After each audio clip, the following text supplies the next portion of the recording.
welcome Doug to your handfasting. Are we excited? Yes, good. So I'm Keely and I'm going to be doing your ceremony today.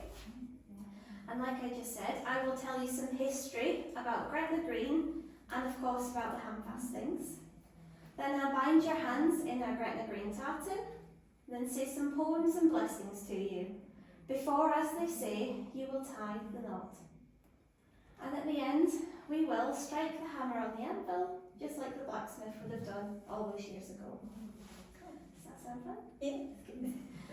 So, Gretna Green's history dates back to the 1700s. It goes from 1754, and that is when the marriage laws in Scotland changed. So it changed, so England, you had to be 21 to get married without parental consent. Scotland, we were much nicer up here. You only had to be 16 and you've never needed parental consent. Which is why in England, if a young couple had fallen in love, wanted to get married, if they were under the age of 21 and the parents didn't approve, they'd have to go somewhere else. Which is why they hopped on a horse and they headed north up to Scotland. There wasn't much over the border in Scotland, but the couple would look for someone to do a very quick and simple ceremony because, unfortunately for them, their parents have heard that they ran away and are now after them on the next stagecoach wanting to stop it, so they didn't have a lot of time. So in Scotland, there was a law called marriage by declaration. This basically meant anyone with a good professional job who at that time could do a little bit of reading and writing could legally conduct a ceremony as long as they had 2 witnesses. So you didn't need to be a priest or a registrar, just a professional. Like I said, there wasn't much over the border, but it was a trading route between England, between like London and Edinburgh. So no better place for a blacksmith to set up shop, because he'd have a lot of farm work, he would have a lot of passing trade with carriages, shoeing horses, the like. The building down the bottom, that is where he worked, that is the original blacksmith's room, and it was built in 1713. So young couples would find themselves here and would ask the blacksmith if he could do a ceremony. He would say yes. He'd get the couple to stand behind the anvil like you have today, and he would get 2 local witnesses to watch. He would ask them 3 simple questions. Are you old enough to get married? Are you free to get married? And the most important one, do you want to get married to each other? If they said yes, he would get 2 pieces of metal from the forge, place them on the anvil, and strike them together with his hammer. And that would symbolise the couple's hearts forging together. And like strong metal, they would never be parted. And that was them legally married by the blacksmith. So it was very easy and simple, to the point there was no paperwork for the first 25 years. But you were, by law, married. Even if you went home and your parents weren't happy, they couldn't do anything about it. So it was a very scandalous but very romantic place, Gretna Green. And this went on for hundreds of years, though the law has changed, unfortunately, since then. It first changed in 1856, when they brought through a law that meant couples, or at least one half of the couple, had to stay in Scotland for 3 weeks before they could legally get married. This was, as they call, as I said, the cooling off period for young couples, who would have a very romantic honeymoon type runaway situation, but in the 3 weeks fall out and go home. That's at least what they hoped. However, if you were madly in love with someone, you would do anything to be with them. So what the grooms would usually do, because the bride was under the very watchful eye of their father, is that the groom would head up here for 3 weeks and hide away. There's actually houses dotted around the area in Gretna, and that was their job. They would hide people. They would hide grooms, young folk that come up to get married. They would hide them, put them to work on the farm for 3 weeks. And then the night before, 3 weeks were up, the bride would sneak up and they'd get married in the morning. So it was very cheeky, very, very naughty of them, but we have actually had face-to-face accounts of this, of people's great-grandfathers went missing, couldn't find them, turned up 3 weeks later back home and they had a bride. So it did happen, so we've got first-hand accounts of it. And then the law changed again in 1940, so a lot later on. And this is when, unfortunately, the blacksmith did lose his right to do marriages. The law changed and you could only get married in a church or a registry office, because they were the only places legally that could do ceremonies.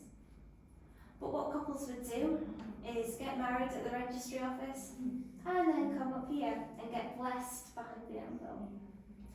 So the blacksmith still had a bit of a side job, it just wasn't as special.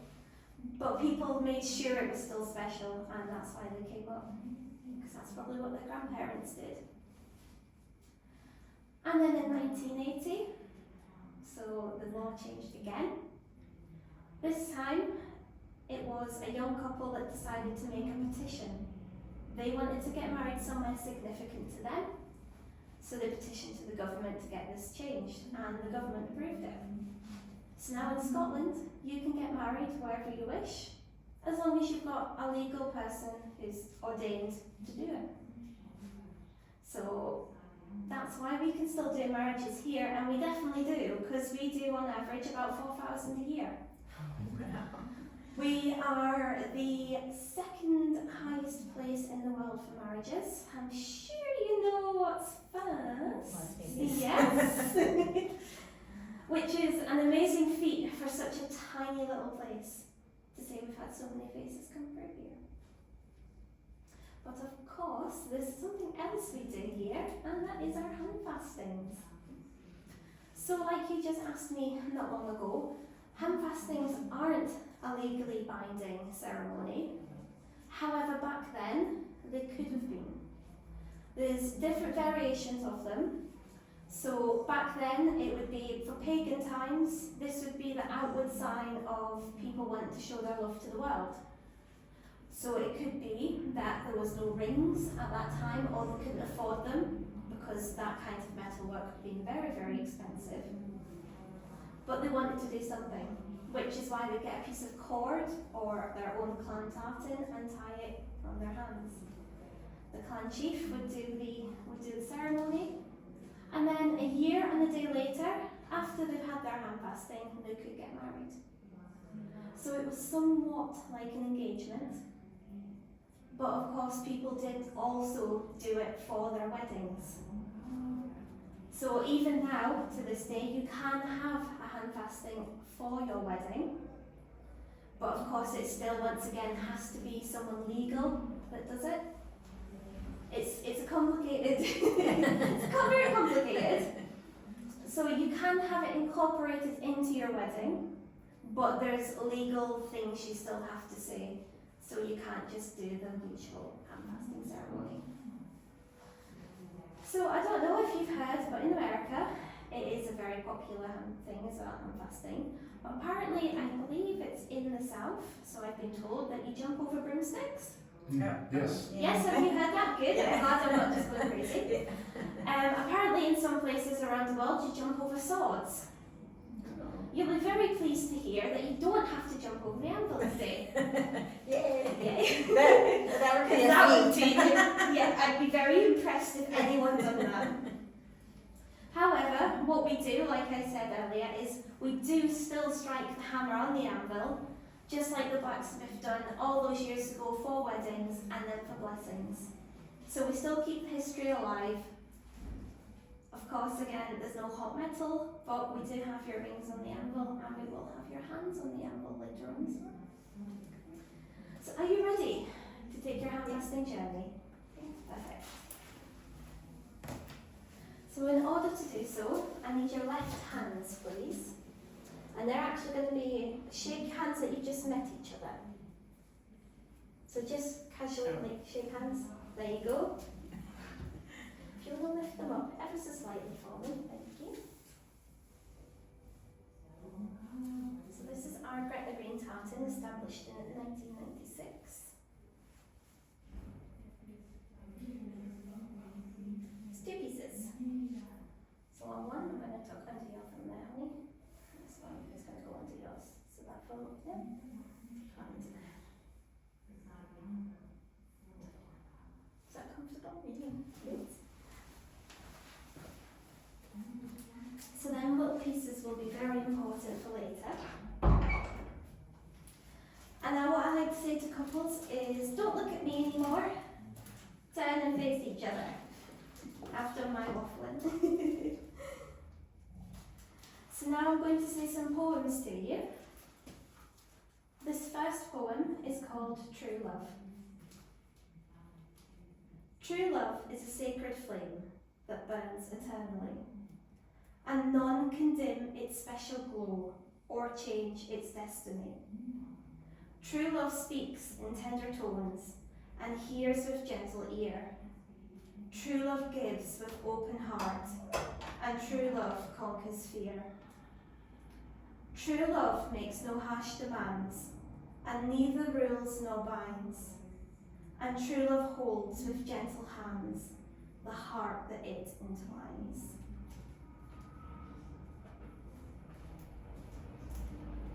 Now I believe, how many years was it? 25? 25. So I guess we need a piece of paper now. Very good. Well, what I do have for you is a very special poem called On Your Wedding Day. So hopefully you can think back to that time as I say this poem to you. Today is a day you will always remember, the greatest in anyone's life. You'll start off the day just 2 people in love and end it as partners for life. It's a brand new beginning, the start of a journey, with moments to cherish and treasure. And although there'll be times when you both disagree, these will surely be outweighed by the pleasure. You'll have heard many words of advice in the past, when the secrets of marriage were spoken. But you know the answers lie hidden inside, where the bond of true love lies unbroken. So live happy forever as lovers and friends. It's the dawn of a new life for you. As you stand there together with love in your eyes, from the moment you whisper, I do. And with luck, all your hopes and dreams can be real. May success find its way into your hearts. Tomorrow can bring you the greatest of joys, but today is the day it all starts. Do I need to get some tissues? Or Yeah. are we okay? Yeah. No, are you sure no tissues? Or Yeah, that's fine. next is your Celtic blessing. May you be given strength for your weaknesses, light for your blindness, love for your loneliness, and grace for all of your needs. Be circled in love. Keep darkness out, keep light within. Keep fear without, keep peace within. All blessings be yours. And well may it befall you, and well may you be treated, and well may you spend your lives, each day that you rise up, each night that you lie down. All blessings be yours.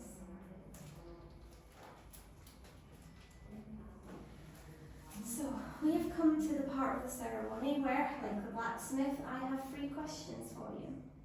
Don't panic, they're not too hard. All you have to say at the end of each question is, we will. By entering into a handfasting, do you both agree to respect, honour, be trustworthy, and to do all within your power to bring happiness to each other? We will. Do you promise to share your hopes, thoughts, and dreams in a home filled forever with peace and happiness? We will. Do you promise to encourage, inspire and laugh with each other and also support and comfort each other at all times? Excellent. Now, remember them little pieces I gave you? Tuck them under that thumb. Make sure they're tucked under that thumb. And what you're going to do is pull your hands apart. You're going to take that little piece and pull it through the loop you've made at your hands. Yeah, perfect. Keep pulling. These are absolute naturals at this. Perfect. So you have tied the knots. If you could please both hold hands again, because we're not quite finished. There you go. I forgot how to do that. Because I do have another poem for you. This poem is called The One. I do recommend looking at each other again for this one. When the one whose hand you're holding is the one who holds your heart.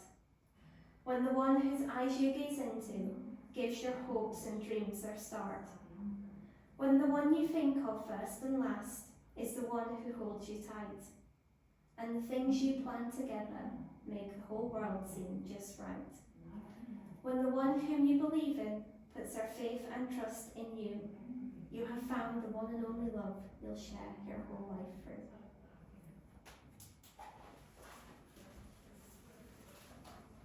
Cool. So if you want to drape your sash over the anvil, because at this point I will get you to exchange your rings. So if you want to let go of it. So usually the gentleman that goes first. If there's any words you want to say to each other, Sure. Need you say anything else, honestly, they're the three magic words.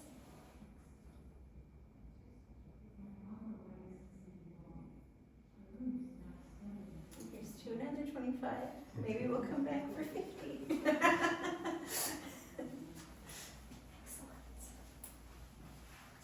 Now, like I said earlier, we strike the hammer on the anvil. But in order to do so, because we can't have hot metal, we use the two hands that are closest to your heart. So if I can get your left hands on the anvil, please. So you can put yours over there, honey, and then your chivalrous husband puts it on top for protection. There you go. Because when the blacksmith struck a hammer on the anvil, you went to get married. But today, what I have done is forged your two hearts together. We'll be together forever, never to be parted. Because that is the blacksmith's blessing. So congratulations. Now I'll make sure, nice and tight.